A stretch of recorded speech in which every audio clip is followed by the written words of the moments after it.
अगर हो जाए तो हमें कुछ ऐसा भगवान के चरित्रों को सुनाए जो मम कर्ण रसायनम, हमारे कानों को रसायन बनाए।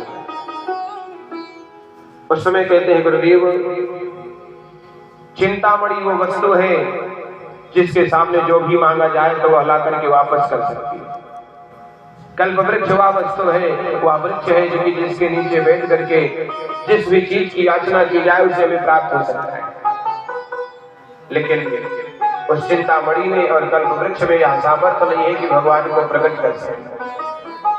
भगवान को प्रकट करना तो आप जैसे गुरुदेव की कृपा हो सकती है, तभी भगवान प्रकट हो सकते हैं। इसलिए आप भगवान के मंगलमय चरित्रों को हमें सुनाएं। उस समय जैसे ही सूत जी महाराज ने सुना, सूत जी महाराज कहते देखो, काल प्याल मुखग्रास त्रास नरणास है।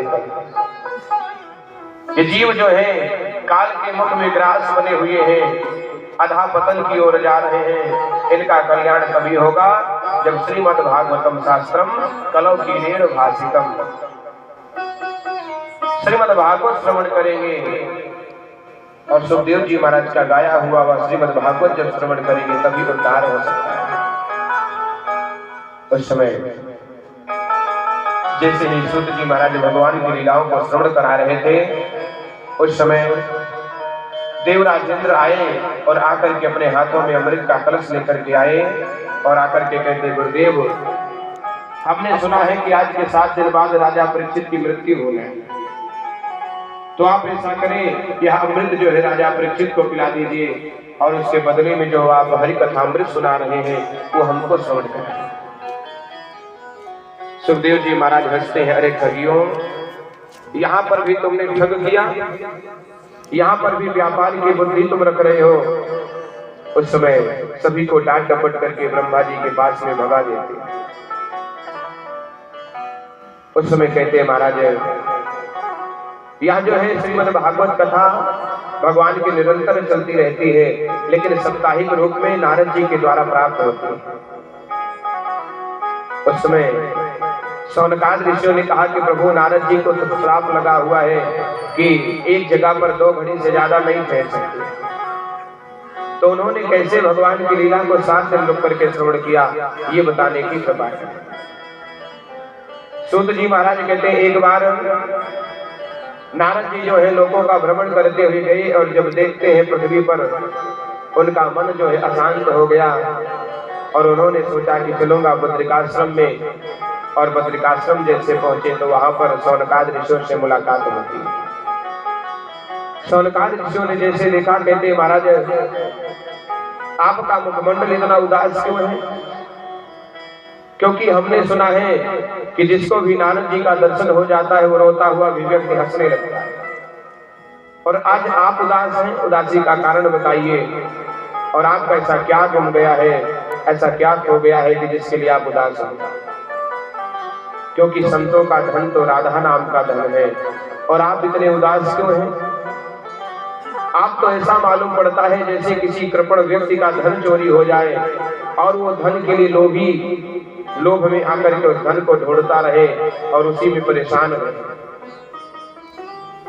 आपका संतों का धन तो राधा नाम का धन है। उसी समय बड़े सुंदर भाव से कहते हैं, हमारो धन राधा श्री राधा श्री राधा, हमारो धन राधा श्री राधा श्री राधा, हमारो धन राधा श्री राधा श्री राधा, हमारो धन राधा श्री राधा श्री राधा, हमारो धन राधा राधा राधा राधा राधा, हमारो धन राधा राधा राधा राधा राधा, हमारो धन राधा श्री राधा श्री राधा, हमारो धन राधा श्री राधा श्री राधा।